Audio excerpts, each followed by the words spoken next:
va a ser algo cercano, tuteo a mi querida Bárbara y os tuteo a vosotros y a vosotras que nos acompañáis esta tarde-noche de jueves, de Copa Davis en Málaga, de atascos. Confiamos en que posiblemente se incorpore alguien más ahora y bueno, por intentar aprovechar y dar cumplimiento, ¿no?, al objetivo que tenemos hoy, ¿no?, que sobre todo que es debatir, abrir un debate sobre un tema tan apasionante, tan emergente, ¿no?, y a la vez que avanza tan rápido como es la inteligencia artificial. Tengo aquí a una persona que va a dar una visión, pues yo creo muy interesante, de primerísima mano, mi querida Bárbara Yuste. Ella, como bien sabéis, es autora de este libro que tenéis, por cierto, en la puerta, por si luego os interesa y demás llevaros un ejemplar, La comunicación en tiempos de algoritmos, ¿no? En este libro no me voy a anticipar mucho porque vamos precisamente a hablar de él estos minutos, pero sí que quería comentaros, ¿no?, recomendaroslo desde ya, porque bueno, es una visión humanista de la tecnología, lo cual es, creo, ¿no?, y coincidiréis, no sé qué perfil tenéis, qué intereses os mueven, si sois de comunicación, si sois tecnólogos, pero se habla mucho de la necesidad de ser multidisciplinar, de tener también esa visión integradora de la tecnología, más allá de lo meramente tecnológico, ¿no? Y el libro de Bárbara va muy en esa línea, ¿no?, porque al final pues habla de tecnologías emergentes, de inteligencia artificial y de otras, pero no se queda en lo conceptual, no se queda en explicar las bases, que por cierto explica de forma clara para aquellas personas que a lo mejor tengamos o tengáis menos experiencia en este tipo de cuestiones, sino que también propone, ¿no?, propone usos y recoge pues el estado de la cuestión en empresas en lo que a comunicación organizacional se refiere, ¿no? De eso o sobre eso vamos a debatir este ratito, y también pues bueno, de algunas otras cuestiones, ¿no?, que están relacionadas, por abrir un poco el abanico. Entonces os voy a presentar a Bárbara Yuste, que os decía es autora de La comunicación en tiempos de algoritmos, es directora de comunicación y relación de stakeholder en Group M, que bueno, es el grupo de inversión en medios de VPP, y bueno, es una gran empresa, ¿no?, para aquellos que no seáis del sector. En definitiva, la verdad que tiene un puesto muy interesante, ¿no?, con todas sus complicaciones, ¿no?, de trabajo que me consta que además en Murphy existe también, lo podemos dar fe. Y hablando de Murphy, por si que no se me olvide, porque casi se me olvida decirlo, falta una persona en la mesa. Me voy a echar para adelante porque estoy dándome cuenta que estoy encorvada porque tengo el micro muy lejos, perdona. Falta una persona en la mesa que debería de estar aquí, que no nos ha podido acompañar hoy, mi compañero, el profesor también de la Universidad de Málaga, Francis Paniagua, que también imparte clase en periodismo y él es experto en comunicación organizacional. Yo no me he presentado, yo soy María Sánchez, soy también profesora en periodismo aquí en la Universidad de Málaga y bueno, llevo también temas de innovación y tecnología en la Universidad Internacional de Andalucía, y él pues bueno, no nos ha podido acompañar pues básicamente por cuestiones familiares de salud. Entonces nada, queríamos disculpar en su nombre pues su ausencia y bueno, y enviarle desde aquí, como luego va a ver la grabación, un abrazo y seguro que hubiera aportado muchísimo al debate, pero seguro que tendremos también ocasiones futuras para hacerlo. Así que sigo porque me voy, yo no empiezo a hablar y no paro. Bueno, os presento, como digo, Bárbara, ¿no?, aparte de su posición actual, que está viviendo de primera mano pues todas las posibilidades, ¿no?, y los retos que conlleva la inteligencia artificial en comunicación organizacional.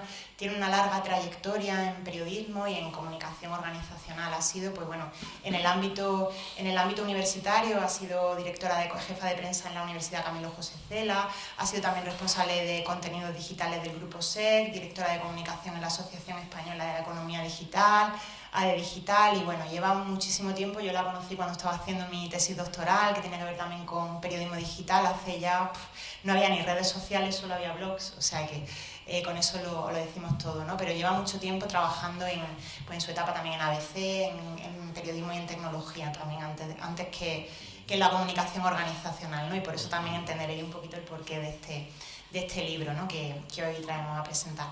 Y bueno, por mi parte, pues nada más invitaros, bueno, tenéis las redes sociales de la térmica, mencionar, compartir, hacer fotos, como somos de comunicación tenemos que decirlo, como no tenemos quien lo diga por nosotras, pues lo decimos. Y nada, y muchísimas gracias por acompañarnos y bueno, simplemente comentar un poquito el orden que vamos a seguir, por darle una visión paraguas al tema. Vamos a hablar en primer lugar pues, de la tecnología en sí misma, para bueno, comentar algunos conceptos y demás. Luego hablaremos de organizaciones y profesionales para ver qué implicaciones tiene la inteligencia artificial pues, en el ámbito de la comunicación, sobre todo en organizaciones y en las personas, ¿no? Y también dedicaremos una última parte, vamos a intentar distribuir los tiempos para que dé tiempo a todo, a la parte de sociedad, porque creemos que es algo fundamental y pensar en esas implicaciones que tiene cuando se comunica. Se tiene, pues ya sabéis, ¿no? una responsabilidad social enorme, ¿no? Y también hay que pensar en eso, ¿no? en la sociedad y en las implicaciones que todo esto trae consigo. Así que empezamos por la primera parte. No sé si, Bárbara, tú quieres comentar algo. Bueno, si quieres vamos siguiendo un poquito la conversación que hemos preparado. En principio, muchas gracias por asistir. Yo sé que es complicado asistir a eventos, y más a estas horas, cuando uno ya acaba la jornada laboral y se quiere marchar a casa. Así que os agradezco el doble por estar aquí. Y bueno, efectivamente el libro, y no me voy a dar una pincelada y luego a partir de ahí podemos hablar y podemos charlar y sobre todo también abrir al debate, ¿no? Que vosotros podéis preguntar o podéis plantear vuestras dudas y vuestras cuestiones. El libro, yo cuando empecé a escribir el libro, este libro viene desde hace mucho tiempo. Pues quizá por el año 2017-2018 ya me planteaba, porque por ejemplo, se hablaba mucho en ese momento de Big Data, ¿vale? De todo el tema de los datos, ¿no? De la gestión de datos, redes sociales, cómo podían las organizaciones utilizar ese vasto conocimiento en datos que se reciben a través de las redes sociales, ¿no? Ya se hablaba algo de blockchain, pero muy poco, se hablaba algo de inteligencia artificial. Y ahí ya me planteé, oye, pues es importante y deberíamos desde luego a mí me importaba mucho, cómo la tecnología va a cambiar y está cambiando la forma en la que nos comunicamos y la forma en la que se comunican las marcas con los consumidores o con sus stakeholders. Bueno, esto se quedó así.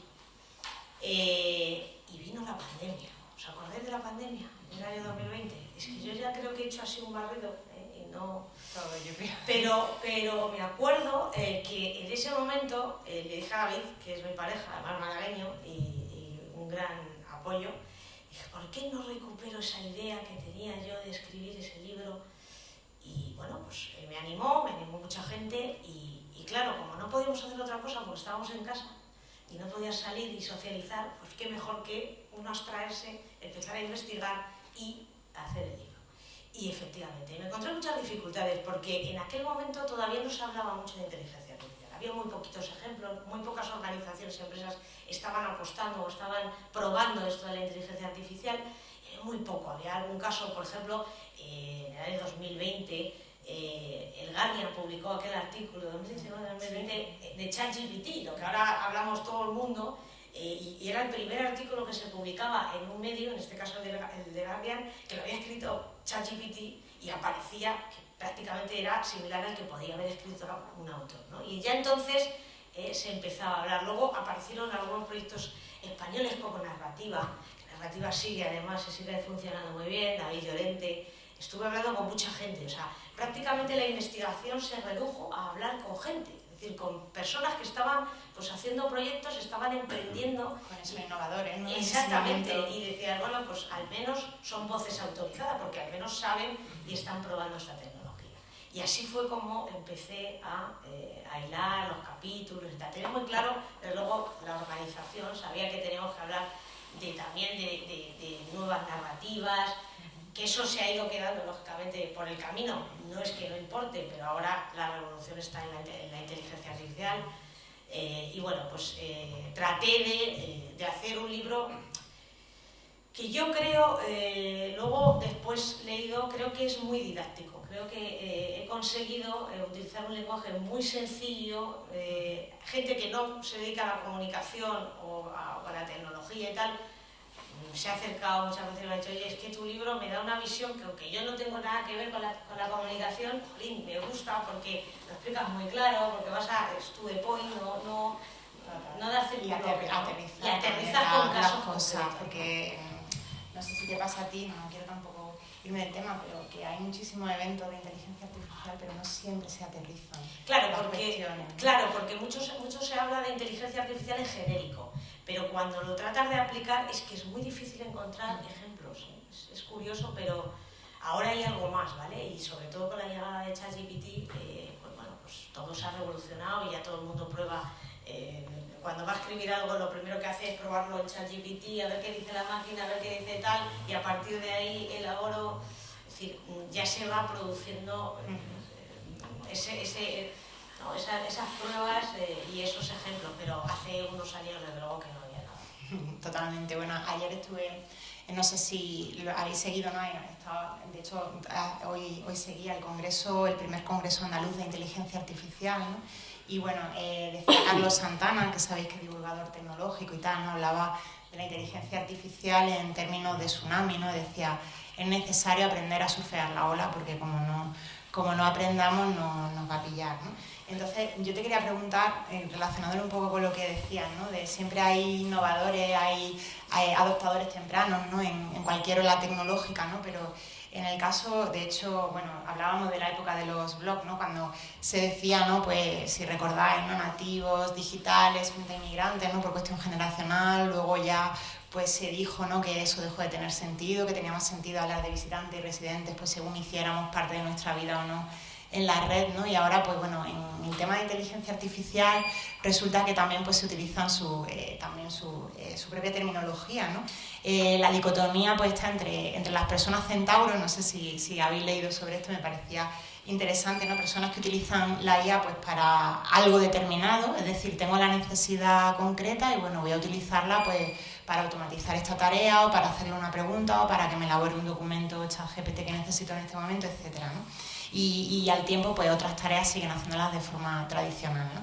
Esos son los centauros y luego están los cyborgs, que son los frikis de la inteligencia artificial, si me permitís la expresión, ¿no? Aquellos que están confiando plenamente en esta tecnología, ¿no? Y están incorporándola pues para todas sus tareas. Yo tengo que confesar que yo en otras revoluciones he estado más adelantada que en esta, que yo todavía estoy en modo centauro, no sé vosotros, pero para algunas cosas sí que la estoy probando a nivel también de trabajo, de gestión del tiempo, pero sobre todo más como experimento, ¿no? De forma creativa que para otra cosa y como complemento a ese trabajo artesanal.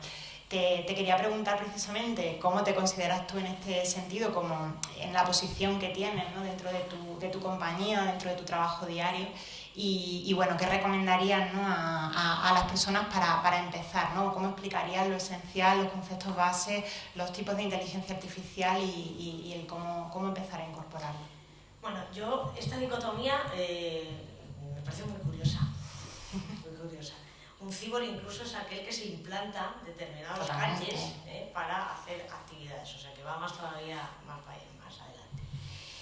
Pues en realidad yo creo que estoy en el medio, fíjate, no me identificaría ni con los centauros ni con los cyborgs, creo que estoy en el medio. Creo que, a lo que me preguntabas creo que tenemos los responsables de comunicación de las organizaciones, tenemos clarísimamente un papel y es el de ser la avanzadilla en la tecnología y en todas las novedades que se pueden producir en el mercado para evangelizar dentro de las organizaciones. Esto lo dije hace un tiempo en un podcast que me hizo Silvia Albert, buena amiga, y me preguntaba esto, ¿no? Dice, claro, porque el rol del DIRCOM ha ido cambiando, ¿no? Y ha pasado por muchas etapas. Y yo creo que ahora el papel del DIRCOM y de la persona que se dedica a los intangibles en las organizaciones, a la reputación, a las relaciones institucionales, a los public affairs, etcétera, etcétera, lo que tiene que ser ante todo es un capturador de tendencia. Estar a la vanguardia, para luego, dentro de la compañía, poder evangelizar y que esa tecnología se pueda ir adaptando. Y yo creo, con respecto a lo que me decías, ¿qué les dirías a la gente? Que desde luego a todo el mundo le diría que la inteligencia artificial no se debe ver nunca como una amenaza, sino como una oportunidad. Y ahora vendrá el debate y seguro que muchos lo vais a decir, no, pero claro, la inteligencia artificial puede ser nociva y puede ser mala, claro. Como si yo, esta botella, yo tengo un profesor que es común, es amigo, me decía, José Luis Orihuela, me decía, claro, cuando empezaba Internet, ¿no? Decía, claro, dice la gente, es que en Internet, claro, hay cosas malignas, hay mucha maldad, muchas falsedades. En el mundo real hay. Pero claro, y me decía, si coges un boli y se lo tiras a alguien, el boli, de por sí el boli no es malo, lo utilizamos para escribir, pero depende de cómo lo uses, pues puede ser malo o puede ser bueno. Y esto fue un ejemplo que se me quedó y lo aplico y es verdad, o sea, la tecnología por sí sola, por sí misma, no es ni peligrosa, ni amenazante, ni nada. Ahora bien, y no olvidemos que la inteligencia artificial, detrás de la inteligencia artificial hay humanos que desarrollan empresas, que desarrollan aplicaciones, que desarrollan productos y demás. Por tanto, la inteligencia no viene de la nube o de, no sé, un planeta o es un extraterrestre que ha llegado aquí y ha dicho, bueno, no. O sea, la inteligencia artificial de por sí, la tecnología en general, no es nunca puede ser vista como una amenaza. De hecho, Internet, insisto, cuando aparece, cuando llega y cuando se expande y se extiende en las redes sociales, pues evidentemente hay que controlar, hay que regular. El otro día tenemos un interesante debate en Barcelona, en el Women Leader TIC, y había una abogada, y bastante clarividente, me gustó mucho su intervención, y decía, bueno, pues esto, ¿no? Al final, claro que hay que legislar y regular la inteligencia artificial. Claro, está en Europa, estamos en España, tenemos, la verdad, una Secretaría de Estado y un grupo de expertos que están haciéndolo bastante bien. De hecho, en Europa se está poniendo como ejemplo. Y creo que evidentemente hay que regularlo, pero eso no significa poner puertas al campo o al cielo. Totalmente. Hay que hay que regularlo, pues como se regulan otros temas, pero evidentemente no intentar regular demasiado, porque en Europa tenemos el problema de que nos pasamos siempre de regulación. Y entonces llegamos, claro, ¿y qué pasa? Que tanto queremos regular, tanto queremos proteger, que se nos va la mano. Y entonces la innovación luego, ¿quién se la lleva? ¿Quién se la lleva? Los chinos, Estados Unidos. Entonces yo creo que ya tenemos que ser, hay que buscar siempre el equilibrio. Totalmente, ¿no? Ayer en Granada, cuando cogieron el micro la empresa, decían, por favor, no sobrelegisléis, no tal, era uno de los mensajes que más se... Y yo creo que en eso España, por lo que me consta y por lo que he leído y por lo que tal, lo estamos haciendo bien, en el sentido de que estamos en el grupo de debate con muchos expertos aquí que están intentando legislar, crear la norma en Europa, pero tenemos que ser conscientes, igual que hemos sido con la RGPD de datos, pues balancear, ¿no? Y no irnos siempre al lado protector de una manera porque al final las innovaciones luego... De todas maneras, ahora estamos siguiendo con la parte de la tecnología, ¿no? Ahora estamos en un momento donde todavía podemos, como usuarios y como profesionales de la comunicación, probar, testear, experimentar, ¿no? Porque es verdad que hay herramientas que ya se están cerrando y tal, pero todavía hay muchas que ofrecen demos gratuitas o que incluso tienen un coste que todavía pues, puede merecer la pena, ¿no? para cierto uso. Yo te iba a preguntar por esas herramientas, porque, o por dónde crees que va la tendencia, porque claro, digamos, está ChatGPT, ya hemos hablado muchísimo de ChatGPT, siempre se habla de ChatGPT, de hecho, tú comentabas los primeros años, los chatbots son, había ejemplos de chatbots emprendedores en comunicación, ¿no? También pues, bueno, con las elecciones, ¿no? de Eduardo y demás, ¿no? Que eran también interesantes en su día, ¿no? Entonces, ahora se habla muchísimo de inteligencia artificial generativa, ¿no? Pero también están surgiendo pues esa segunda generación de herramientas ya con una IA mucho más orientada o sectorizada a determinados perfiles profesionales, ¿no? Por ejemplo, por comentar un caso y si quieres hablamos a partir de ahí, ¿no? Yo doy clase en la facultad aquí en la Universidad de Málaga, pues hay un antiguo alumno que ha desarrollado una aplicación pues que básicamente es un transcriptor, ¿no? Pero en lugar de ser pues el típico genérico de audio, ¿no? A texto que te da pues un texto estándar, lo que te da es un texto redactado en forma de nota de prensa, ¿no? Con una redacción pues, de agencia, ¿no? Claro, lo presentamos el otro día en la facultad y yo decía, madre mía, hay asignatura de esto. Como no me vean, nos van a regañar, ¿no? Pero por ahí está, ¿no? A lo mejor por ahí va el futuro, ¿no? Por ya segmentar, ¿no? Y hacer herramientas para determinados sectores, ¿no? Creo No que sé el qué otro piensas. día había un reportaje o alguien publicaba en Twitter o tal que había como 1000 y pico, 2000 y pico herramientas ya basadas en inteligencia artificial. Yo, fíjate, hay muchas herramientas. OpenAI, el propio Midjourney, DALL-E, que es la plataforma de OpenAI, de ChatGPT. Está también Beautiful, que es una herramienta que te hace presentaciones de negocio, de producto. Hay muchas herramientas. Yo en esto soy muy franca. Yo he probado algunas y otras no las he probado. Es que es imposible todas. De hecho, Carmen Torrijos, que coincidí con ella, que es muy experta en tecnología, en inteligencia artificial, decía, yo es que me vuelvo loca probando, cada día surgen, digo, es imposible probar todas. Yo en esto recomiendo siempre que cada uno pruebe lo que considere que le va a ayudar en su trabajo, en su día a día, ¿vale? Como periodistas, como comunicadores, bueno, pues hay Copy AI, por ejemplo, es una herramienta que la utilizan mucho los copies de publicidad y de marketing, porque hace unos copies extraordinarios para captar la atención, para captar leads. Bueno, pues si a ti te va bien y te funciona y tal, pues utilízala. Y si no, pues no la utilices. Es igual que ChatGPT y la herramienta de Bard, que es la de Google, o la de Microsoft. Cada uno pues prueba y utiliza una en función de sus necesidades y de lo que necesitan el día a día. Por tanto, yo no me centraría mucho en las herramientas, porque al final las herramientas van pasando. ¿Te acuerdas cuando las redes sociales? Claro, antes la primera red social, o de las primeras, Facebook, ya Facebook, ¿quién lo utiliza? Nadie, prácticamente. Ahora nos hemos pasado todos a Instagram o a TikTok, y en función de las edades, unos más a uno y otros. Pero lo cierto es que las herramientas son herramientas. Es decir, y probablemente ahora se utiliza mucho, imagínate, ChatGPT, ¿no? Imagínate que viene otra empresa y desarrolla otra, más precisa, con mejores... Bueno, pues es que son herramientas. O sea, yo lo que creo es que tenemos que quedarnos con la utilidad de la herramienta. Con la funcionalidad. La funcionalidad, no con el sí la herramienta. Y desde la perspectiva de las empresas, ¿no? Porque también, claro, hablamos de un cambio cultural brutal, ¿no? Aparte de, bueno, legislación y todo lo que antes comentábamos, ¿no? Tú lo recoges en tu libro, ¿no? Como es la situación en el caso de España, ¿no? Estamos hablando de un panorama incipiente donde pocas empresas incorporan, hablamos sobre todo de comunicación, ¿no? De herramientas para temas relacionados con la comunicación. ¿Por qué crees que sucede esto? Y si nos está escuchando alguien, ¿qué les diría? Yo detecté, bueno, yo en el libro hago referencia a una investigación que se hizo preguntando a profesionales de la comunicación y a departamentos de comunicación, ¿vale? Y la mayor parte de ellos tenían un desconocimiento tremendo, es decir, según la encuesta, ¿no? No valoraban porque no sabían aplicar, es decir, si tú no conoces las potencialidades de una herramienta o una tecnología, difícilmente la vas a poder aplicar. Por tanto, desconocimiento. En muchos casos falta de recursos, porque, hombre, hay que invertir.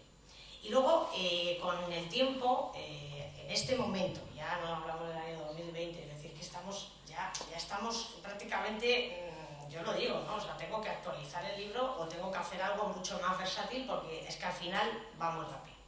Entonces, yo creo que las empresas todavía son muy tímidas. El otro día en un debate, creo que fue en Barcelona, alguien dijo, hay empresas que prohíben tajantemente a los empleados utilizar herramientas de inteligencia artificial.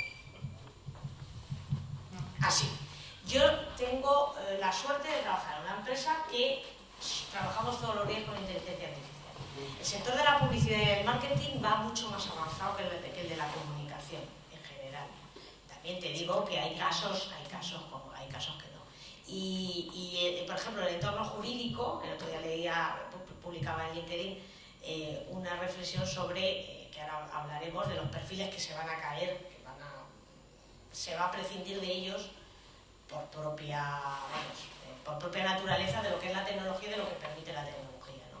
Pero en el caso de Grupen, que estamos desarrollando algoritmos constantemente, algoritmos como una inteligencia artificial que identifica qué personas, qué consumidores son proclives y están abiertos a recibir campañas en materia de sostenibilidad y solo atacamos a esos usuarios. De manera que le hacemos a la empresa, le damos dos ventajas. Primero, uno, optimizamos al máximo su inversión publicitaria porque solo van a los que realmente les va a interesar, y segundo, contribuimos a reducir la huella de carbono porque es una plataforma que se llama Green Intelligence, algoritmos verdes, que nos permite reducir el impacto en las emisiones de CO2, con lo cual estamos consiguiendo dos cosas.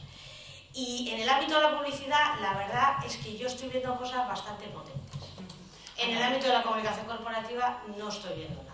A raíz de lo que comentabas, el tema de la sostenibilidad, ¿no? Que es otro de los grandes debates de la inteligencia artificial, ¿no? El gasto energético para lo que a día de hoy muchas veces sigue siendo una mera experimentación o probar o bueno, hacer pues cosas un poquito más creativas en el ámbito personal. Con los perfiles me interesa también que vayamos comentando, pero antes si te parece, ¿no? Te iba a preguntar por el caso de los que sois del ámbito de la comunicación, pues sabéis que uno de los principales caballos de batalla de las empresas son la gestión de las crisis, ¿no? De comunicación. ¿Cómo puede la inteligencia artificial contribuir en este sentido?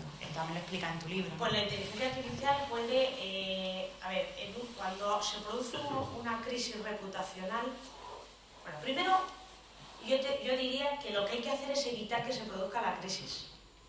Cuando se ha producido la crisis, nos cuesta, lógicamente, mucho esfuerzo pararla. Entonces, para gestionar una crisis, lo primero es anticiparse a ella. Y ahí podemos utilizar la inteligencia artificial a través de la monitorización, las herramientas de social listening de la escucha social, que nos permiten identificar los puntos de dolor. Es decir, cuando hay una conversación en Twitter, o hay una conversación en Facebook, o una conversación en cualquier plataforma, o incluso una newsletter, o incluso en otra herramienta que tenga la empresa, que detecte e identifique que ahí se puede producir un conflicto, ¿vale? O que puede suponer un punto, ¿no? o pues un malestar de los consumidores o del público, de otro tipo de stakeholder. Entonces, analizando y monitorizando estos canales, la empresa puede detectar, antes de que se produzca una posible crisis reputacional, porque haya un comentario y ese comentario se difunda rápidamente con las redes sociales y ya es muy difícil pararlo, tú puedes prevenir esto, ¿no? Y una vez que se produce la crisis, lo que nos permite la inteligencia artificial, la tecnología, es actuar de una manera más ágil y más rápida, porque manualmente es muy complicado, ¿vale? Entonces, por ejemplo, los medios de comunicación que se dedican al fact-checking, estoy hablando de Neutral, estoy hablando de Maldita, estoy hablando de medios que se dedican a sacar los colores a los políticos y a decirles que usted dijo una cosa y luego no era la correcta y además mintió y además tal. Esto, si lo hacen los periodistas, es decir, evidentemente los periodistas tienen que verificar, no digo que no, cuidado, no digo... pero tienen que utilizar herramientas tecnológicas para llegar más rápido, para actuar de una manera, reaccionar antes, para que no te la cuelen. Es difícil que en un congreso, por ejemplo, en un debate de investidura o lo que sea, el presidente de la oposición dice algo que es falso y evidentemente la persona puede en ese momento trabajar para tal. Pero si no tiene una herramienta tecnológica, ¿vale?, y que analice todos los datos en tiempo real, es muy difícil que un periodista, llamando por teléfono y tal, consiga que en 10 minutos usted ha dicho que esto y esto es falso. Claro. Y la hemeroteca le dice que no, ¿vale? Entonces esto, al final yo he hablado con la gente Maldita y con gente tal, me decía, no, es que lo que hacemos ahora intentamos... Han sido pioneros, eso te iba a decir yo, han sido pioneros. Es intentar incorporar pequeña tecnología, no es que sea una base muy... pero vamos incorporando para acompañar el trabajo del periodista, que el trabajo del periodista sigue siendo importante, pero hay que acompañarlo de tecnología que le permita ser mucho más ágil. Es muy difícil. Yo, en la empresa donde trabajo, me dice muchas veces la gente que está en activación, ¿no?, que está en el departamento de digital y de tecnología. Me dicen, no, es que si tuviéramos que hacer todo esto, analizar todos estos datos de una manera manual, sería imposible. O sea, directamente, no podríamos hacerlo. Entonces, gracias a la tecnología sí se puede. Ahora que has dicho el tema de verificadores y demás, ¿no? Volviendo a la parte de las empresas, ¿cómo puede la inteligencia artificial ayudar también a evitar la desinformación, ¿no? Desde el punto de vista de las empresas, ¿no? A que se vean contagiadas o contaminadas por información falsa. También exactamente igual, es decir, la inteligencia artificial siempre se dice en el tema de las fake news que la inteligencia artificial contribuye. Es decir, hay muchos grupos interesados, llamarlo así, que utilizan la inteligencia artificial para todo lo contrario. Es decir, no para verificar ni para hacer el bien común, sino todo lo contrario, para difundir noticias falsas. Esto ya se vio en las elecciones. ¿Recordáis las elecciones? Mi querido amigo Trump y mi querida Clinton, ahí cuando se hablaba de los chatbots rusos que estaban mandando información para perjudicar a Clinton en la campaña, bueno, eso ya era un ejemplo de que efectivamente si tú utilizas la tecnología de una manera negativa puedes conseguir pues cambiar un resultado electoral, puedes conseguir que un estado de opinión se transforme, se cambie de un lado a otro, efectivamente, y puedes conseguir lo que estás planteando, ¿no? Que una empresa como Mercadona, que hace unos años vivió una crisis reputacional por un producto que luego pues, se demostró que no era tal, bueno, pues si hay alguien que lanza un bulo, pues evidentemente tienes que utilizar todas las herramientas, y aquí la inteligencia artificial nos aporta mucho valor para lograr desactivar. Y sin ella es muy difícil. Es decir, tú imagínate cómo paras un comentario negativo en una red social si no es a través de tecnología. Siempre se ha hecho, esto yo creo que seguro que lo sabéis todos, cuando aparece un comentario negativo en una web de la comunicación o en un Twitter, que hacía la empresa, decía, vamos a generar mucho contenido para que el resultado de Google no aparezca el primero y aparezca el último. Bueno, esto era manual, ¿no? De aquella manera. Ahora tenemos la inteligencia artificial, tenemos la tecnología para poder desactivar más rápidamente, ¿vale? O sea que, por tanto, ¿la inteligencia artificial puede crear bulos? Claro que los crea, claro que es mala, claro que se utilizan las deepfakes para difamar y para poner en boca de políticos, de empresarios, cosas que no han dicho, porque, bueno, habéis visto, bueno, un ejemplo, el anuncio de Campofrío, de Lola Flores, ¿vale? De la cerveza. Eso Campofrío, Cruzcampo. Esto lo hizo, una campaña que lo hizo Ogilvy. No hablé de cerveza hasta ahora, ¿eh? Vale, ya lo sé, pero Ogilvy desarrolla con una deepfake que es hacer a Lola Flores que reviva. Bueno, pues es una cosa divertida, pero eso se puede hacer, imaginaros que lo quieren hacer con objetivos espúreos, ¿no? y con maldad, ¿no? Y pues pueden hacer eso con un presidente de un gobierno o con un empresario y pueden, y lógicamente eso, cuidado, las deepfakes hay que tratar de... Bueno, nosotras estamos aquí, yo creo que tu libro está para hacer el bien, o sea que vamos a quedarnos con la parte positiva, sí, porque claro. Hablando, como estamos en Málaga, ¿no? Tierra también cervecera, me gustaría preguntarte, ¿no? En Málaga se habla muchísimo de emprendimiento y de hecho me consta que entre el público tenemos a gente interesada en este tema, ¿no?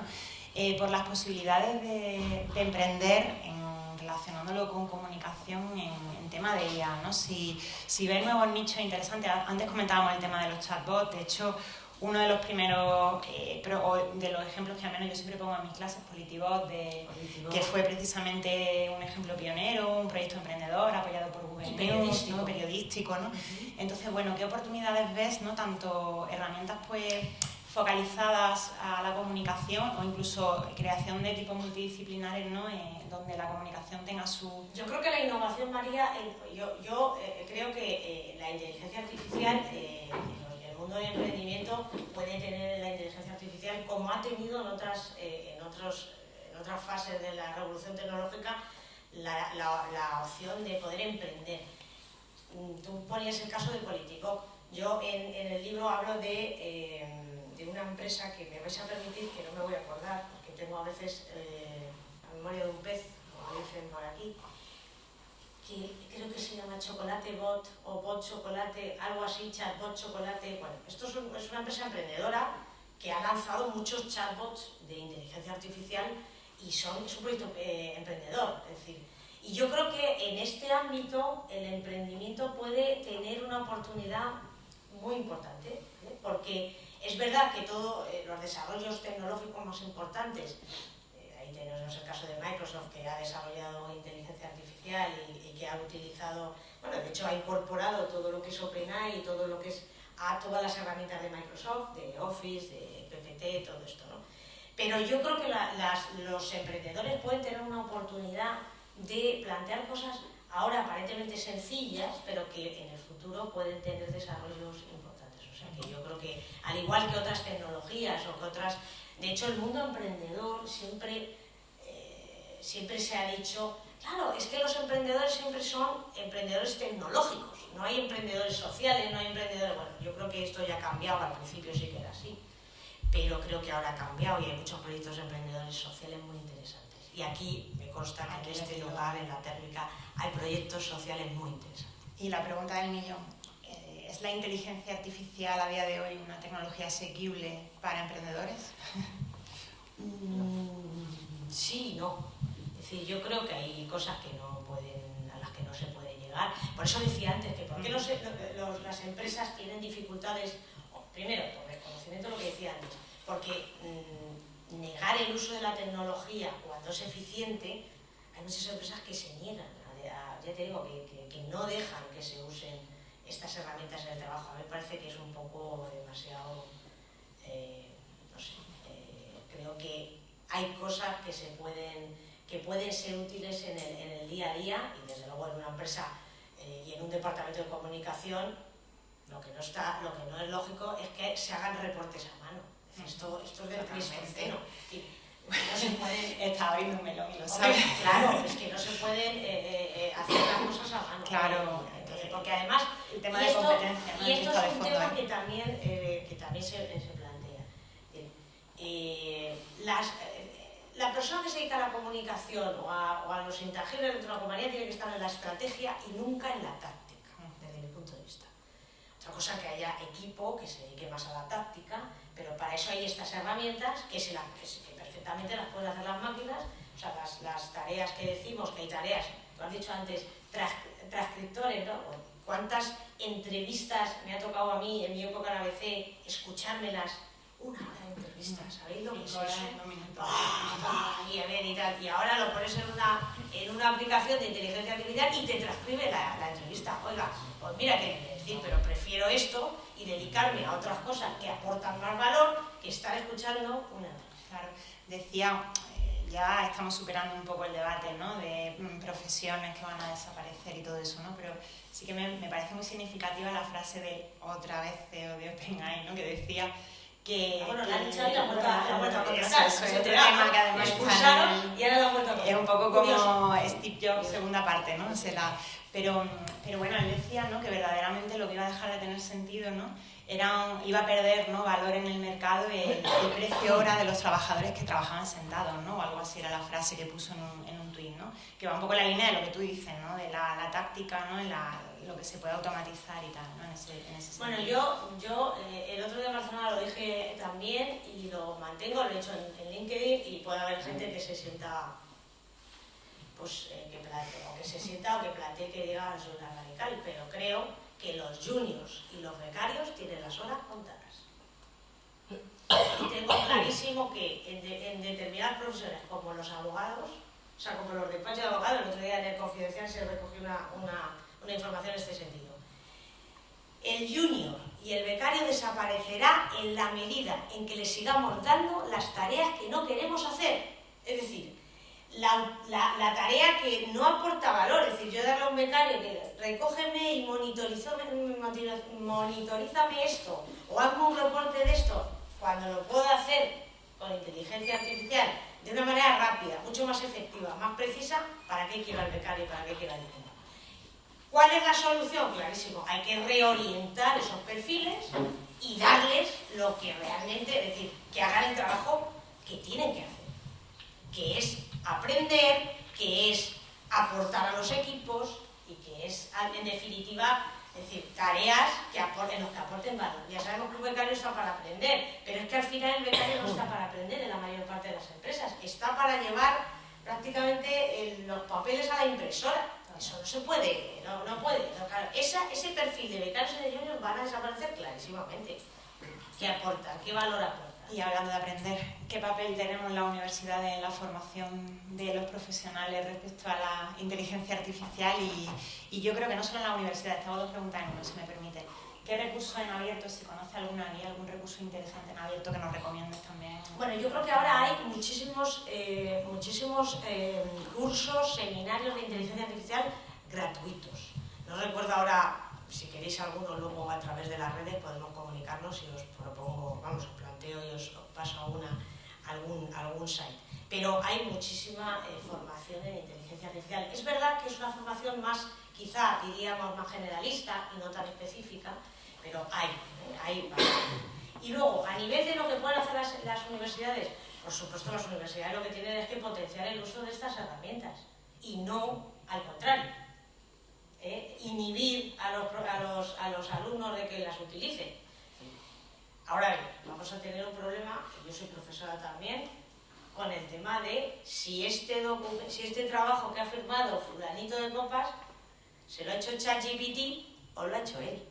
Habrá que utilizar herramientas que nos digan, como el antiplagio, si este documento que me presenta el alumno y yo me voy a enfrentar por primera vez a los jefes ya no funcionan con la inteligencia artificial. Exactamente. No, claro, es que no funcionan. Habrá que ver cómo tal. En cualquier caso, yo que el alumno utilice ChatGPT a mí me parece interesante. Es decir, yo lo uso. Es decir, a mí, en mi labor de hacer discursos, y tengo que hacer muchos a mi jefe, a lo largo del año, no voy a negar que yo lo primero que hago es entrar en ChatGPT, entrar en BAR, entrar en todas las herramientas de tal, y decirle a la máquina, quiero escribir un artículo sobre por qué es importante la sostenibilidad en el ámbito de tal, lo que sea.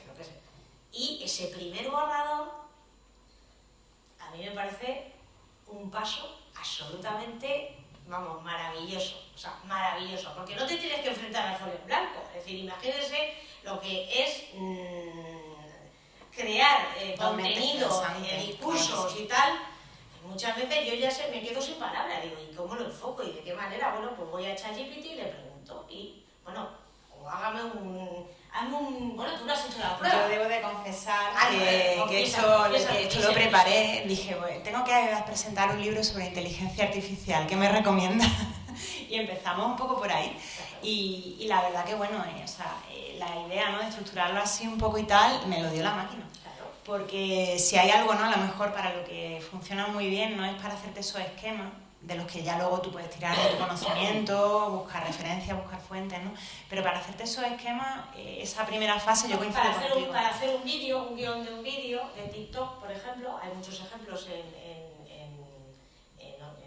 internet que te explican cómo hacer un prompt. Esto es una de las cosas también que teníamos... Que no te lo he preguntado. Pero bueno, cómo hacer un prompt y cómo hacer un guión para un vídeo en TikTok. Y no es que te haga el vídeo, evidentemente el vídeo lo tienes que hacer, pero te hace un guión de qué decir, qué contar, qué imagen poner en cada momento. Esto es me parece muy positivo y muy interesante y que te acorta mucho el trabajo y el tiempo que dedicas a pensar en cómo plantear un discurso, o cómo plantear un vídeo, o cómo hacer un guión de una presentación. Bueno, pues ese folio en blanco al que nos tenemos que enfrentar antes, y ya donde te digo, pues nosotros todavía estamos acostumbrados, pero la gente, o sea, los ingenieros, yo tengo un ingeniero aquí a mi lado, Yo tengo prohibido. Y le cuesta muchísimo, ya sé que tienes por ahí, pero le cuesta muchísimo a un ingeniero pues escribir, pues oye, no es su... Entonces, si tiene una herramienta que le permite hacer este primer barrido, este filtro, a mí me parece interesante. También creo que no tiene por qué ser negativo. Yo coincido contigo porque, de hecho, entre las teorías de aprendizaje, ¿no?, desde el punto de vista de los pedagogos, una de las formas por las que aprendemos, sabéis que es por imitación las personas, ¿no? Entonces, al final, si a base de preguntarle a la máquina te va dando ideas y tal, al final eso lo adoptas, ¿no? Y lo vas aprendiendo un poco, aunque sea por imitación. ¿Cuál es el peligro, María? Que esto sí que es importante decirlo, ¿vale? ¿Por qué las empresas se niegan normalmente a que los trabajadores utilicen estas herramientas? a que en una de estas de preguntarle a la máquina qué tal, tú utilices información confidencial, privada de esa compañía. Hombre, claro, por supuesto, sentido común. Es decir, oiga usted, es que usted le está dando a ChatGPT una información que no la tiene que dar, pero no se la tiene que dar a ChatGPT ni al que pasaba por aquí. El problema está en el prompt. Claro, el sentido común a veces no existe, eso es verdad, eso es verdad. Pero, claro, volvemos a lo mismo, ¿no? Volvemos a la importancia de la ética también, pero no solamente, sino desde el punto de vista de los profesionales respecto al uso de esas máquinas, ¿no? Que creo que también es fundamental, que muchas veces se tiende a culpar a la tecnología, ¿no? Que al final es... Bueno, creo que casi que sí, vamos a ir abriendo turno de debate porque habíamos previsto en torno a 1 hora y como hablamos las dos bastante, si te parece, no sé si te parece bien, me parece pues perfecto. abrimos turno así de comentarios y demás por ahí, querían. Bueno, en relación a lo que estabais comentando... Si queréis presentaros, me gusta. Claro, soy Alejandro y bueno, trabajo en la Agencia Española de Protección de Datos. Me interesa mucho. Muy bien. Ah, qué bien. Eso era para... Qué bien, qué bien. Pero bueno, no voy a hablar de ese tema, no me quiero... Lo que sí que estáis hablando, y yo creo que en mi opinión, y en la universidad sería un rol que sí debería desempeñar, porque tú has comentado una utilidad clara, el folio en blanco, crearme contenido, incluso para diseñadores también, la inspiración, también eso da para otra charla de derechos de intelectual, de propiedad intelectual. Y hemos comentado un peligro, ¿no? Un peligro es alimentarlo con datos personales. Pero otro peligro, o al menos que cosa que creo que entiendo que en la universidad sí se debería enseñar, es para qué no sirve. Esto es una herramienta que tiene una utilidad y cosas para las cuales no funciona bien. De hecho, funciona bastante mal. Y si eso alguien no lo sabe, pues corre peligro. Pues es famoso el caso de que un abogado, pues oye, una cosa es que mire, hazme un escrito, te inspire, y otra cosa es, oye, dame jurisprudencia sobre casos de este tipo. En ese tipo de pedirle precisión y velocidad a este tipo de herramientas de modelos de lenguaje, no funciona bien. De hecho, va a responder y la mayor de las partes se va a inventar. Y además estamos hablando todo el rato de IA generativa, que es una parte mínima de la inteligencia artificial. La automatización de tareas no es generativa, es otro tipo de inteligencia artificial que yo creo que muchas veces es mucho más útil que la propia generativa. Estoy completamente de acuerdo. Es que hay cosas que no funcionan. Pero como no funcionan, es decir, yo recuerdo, y esto seguro que vale, y muchos de vosotros, a mí me llegan muchos clientes, no, yo que tengo que estar en TikTok. Y le decíamos, no, usted no tiene que estar en TikTok. Bueno, ¿por qué? Si está todo el mundo. No, hombre, porque usted se dedica y tiene un negocio donde no va a encontrar a nadie que le responda a sus productos o lo que sea, ¿vale? Porque no está su target ahí. Por tanto, no es que haya que estar en todas las redes sociales porque ahora se ponga de moda esa red, en concreto TikTok. Pues esto es igual, dice, no, es que ChatGPT no vale para esto, porque claro, vale para unas cosas y no vale para otras. O la IA generativa, que lo ponemos todo en ChatGPT, pero realmente hay otras herramientas. Estoy completamente de acuerdo. El peligro de los jueces robots, ¿no? Del que tanto se habla también. Claro. Sí. Simplemente que tienes una herramienta, viene con un manual de instrucciones que yo creo que en la universidad sí se podría dar al menos ese conocimiento de úsenlo para eso utilizarse aquí, pero fíjate, para los profesionales de los public affairs, de los asuntos públicos, hoy compartía yo una infografía de APRI, de la Asociación de Profesionales de Relaciones Institucionales, donde qué tareas tiene o qué trabajos tiene que desempeñar un profesional de los asuntos públicos. Uno, monitorizar las normativas y los cambios legales. Eso sí te lo puede hacer la máquina. ¿Para qué voy a ponerme yo a buscar si ha modificado la ley 1.4 tal? No, pues yo monitorizo y hay herramientas que te permiten hacer eso y eso te quita un montón de tiempo. Pues los despachos de abogados, a eso me refería cuando hablaba de los juniors y los becarios. ¿Qué hacen los juniors y los becarios en un despacho de abogados? Eso.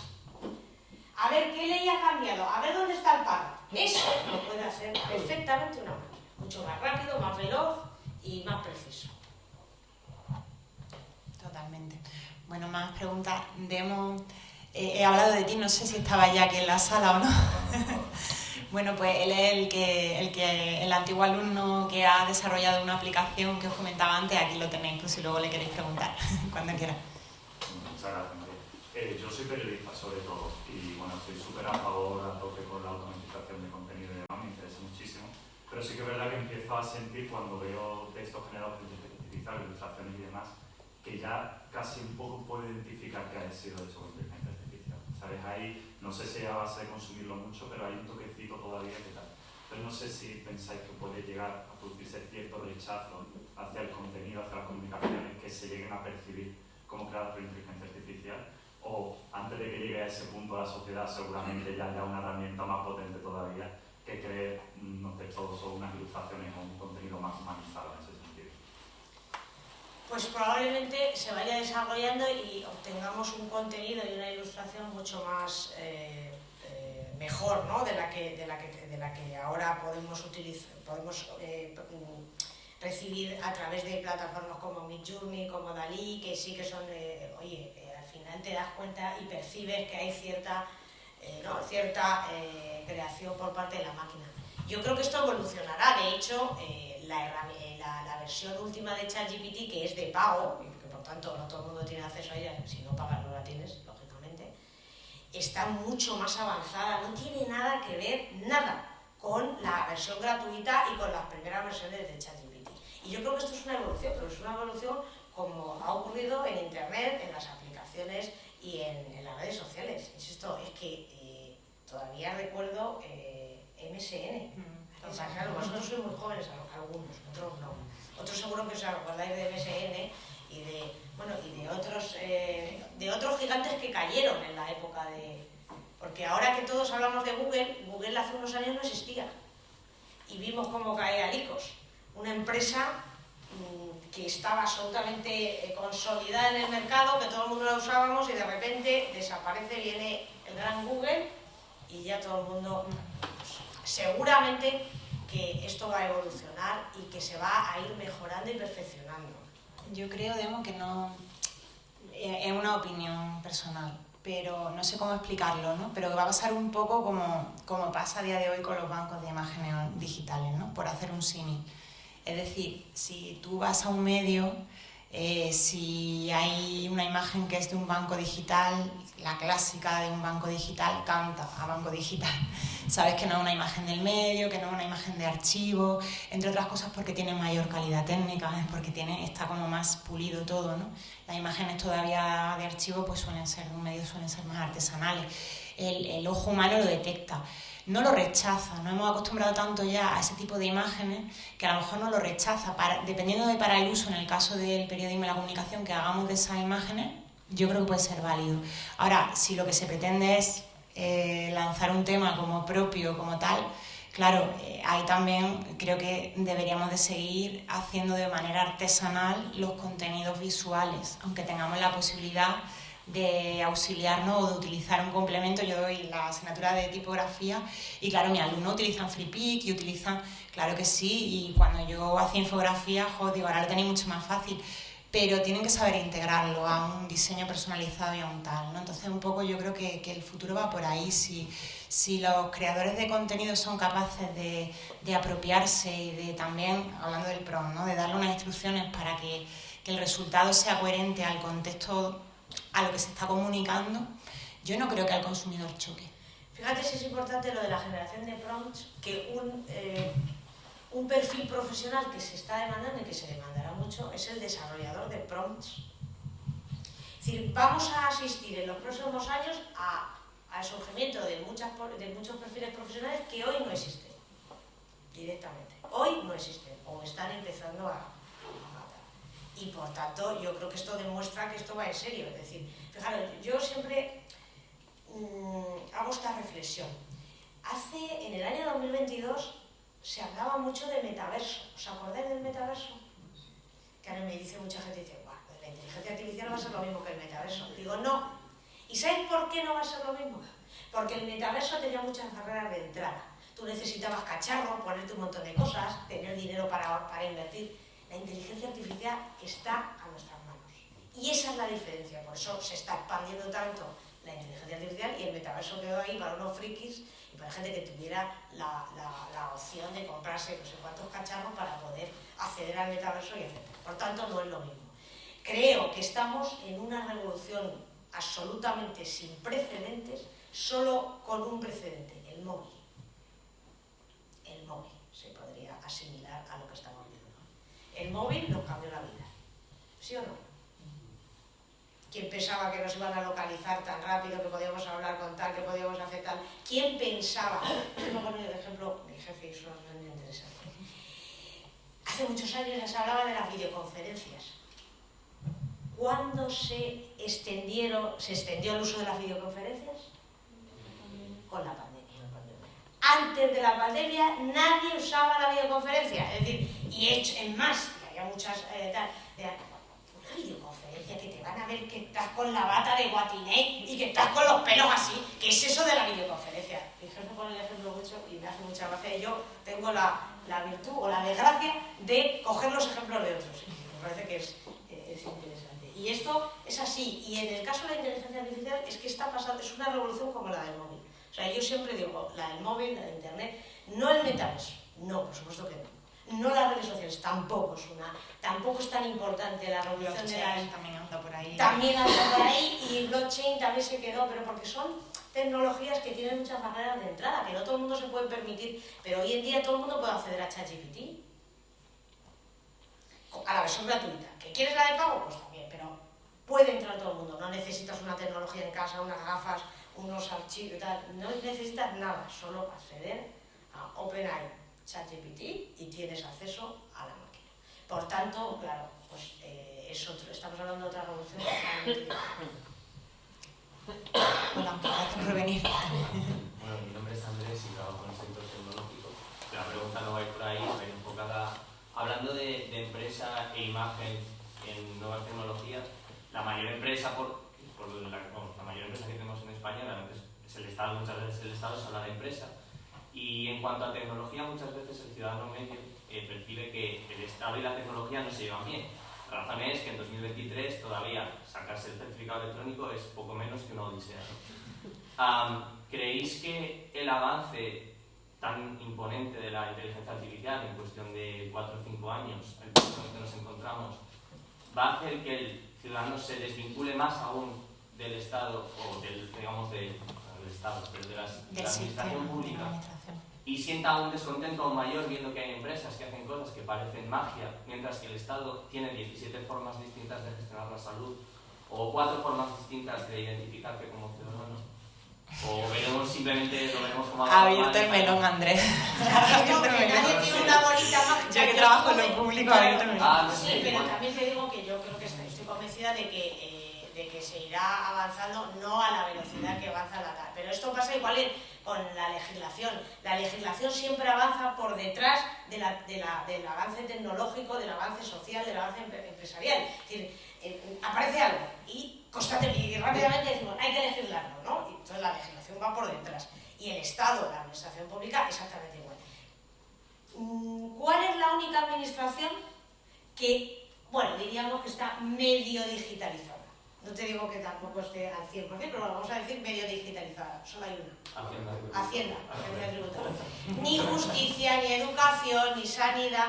Entonces, claro, mover todo esto es complicado y está. Pero yo creo que al final tendrán que ir accediendo y tendrán que ir haciendo esos cambios. Y evidentemente también te digo, a nivel de desarrollo de la inteligencia artificial, del posicionamiento como país, sí que te diré que, insisto, somos uno de los países que mejor está planteando las cosas en Europa a nivel de legislación y regulación de inteligencia artificial.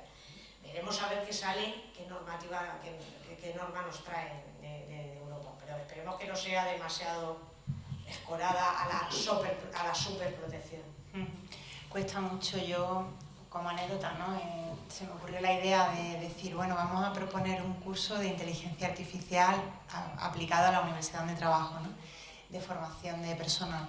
Y nos está costando la vida buscar a formadores, porque no, claro, hay perfiles que son tecnólogos, hay muchos perfiles, ¿no? Pero claro, la administración pública todavía se ha hecho tan poco, y más con la peculiaridad que tiene una universidad, que tiene sus propias peculiaridades, que a la hora de tal, al final, pues bueno, el curso se tendrá que enfocar más a usos personales, profesionales, dentro de lo que la administración en cuestión te deje, pero no todavía hacer algo a nivel corporativo, a nivel de cultura organizacional en lo público, es que yo creo que ese paso todavía no se ha dado. Y claro, sin que la gerencia de las administraciones o las direcciones correspondientes den ese paso, es que yo creo que lo que queda por dar es, y ya a partir de ahí, pues como en cualquier sitio, ¿no? Hacer una planificación, hacer una estrategia, hacer guías de uso, ¿no? También, permitir, no permitir, también con el tema de la privacidad, ¿no? Todo lo que comentábamos, pero es que no se ha dado, está todo el mundo a la espera. Ayer también se comentó ese tema, hubo una mesa de debate en Granada de administraciones públicas y tal, y estaban diciendo, claro, decían, es que nuestro miedo es quedarnos atrás frente a la empresa privada, un poco lo que tú comentas, ese eco, pero es cierto que de momento está. Anyway, yo pienso que hay empresas que tampoco están a la avanzadilla, ¿eh? Es decir, yo recuerdo cuando se estaba desarrollando el RGPD, el Reglamento de Protección de Datos, yo en esa época o anteriormente estaba en Adigital, que sabéis que es la patronal de la economía digital en España, y había empresas que estaban a por uvas, no sabían nada de aquello, ni sabían nada de las cookies. Ahora que estamos en un entorno que van a desaparecer las cookies, y ahora veremos cómo hay empresas, ahora nos costará otra época de evangelización, de aprendizaje, de tal, porque van a desaparecer las cookies. Ya cuando entremos a internet no va a haber una galletita que nos persiga a los consumidores. Entonces, yo no creo que todas las empresas, es decir, evidentemente la empresa privada suele tirar más del carro, pero hay una autora que os recomiendo, Mariana Mazzucato, que es soviética, rusa, no recuerdo ahora de dónde es, que ella defiende que la mayor innovación siempre viene del Estado. Otra cosa es que luego las empresas adquieran el desarrollo de esa innovación y avancen, pero ella dice que el Estado no es, ni mucho menos, en general, en términos de Estado, ¿no? Que no es un stopper, sino que es que todo lo contrario, que muchas veces, si no fuera por el Estado, estas empresas que emprenden o que innovan no podrían hacerlo. Entonces, bueno, ahí hay diversas concepciones, perspectivas, pero desde luego, evidentemente, en general, los términos generales son que la empresa privada, sobre todo las grandes empresas, no te diría, y aquí en España tenemos mucha pequeña y mucha mediana empresa, que no está por la labor de innovar, si acaso la empresa privada, la multinacional sí, pero el resto no tenemos tú que van tan avanzados. Bueno, no sé si queréis comentar algo más, sino por ir cerrando en plazo y dada la hora que es, pues muchísimas gracias a todos y a todas por acompañarnos y sobre todo a Bárbara, pues porque bueno, se ha desplazado, no lo he comentado al principio, pero se ha desplazado de Madrid para estar hoy aquí y le agradezco muchísimo y la verdad que he tomado nota de muchas ideas interesantes, así que seguro que estamos esperando esa actualización en el formato que sea del libro con muchas ganas. Muchas gracias. Muchas gracias a vosotros, a todos.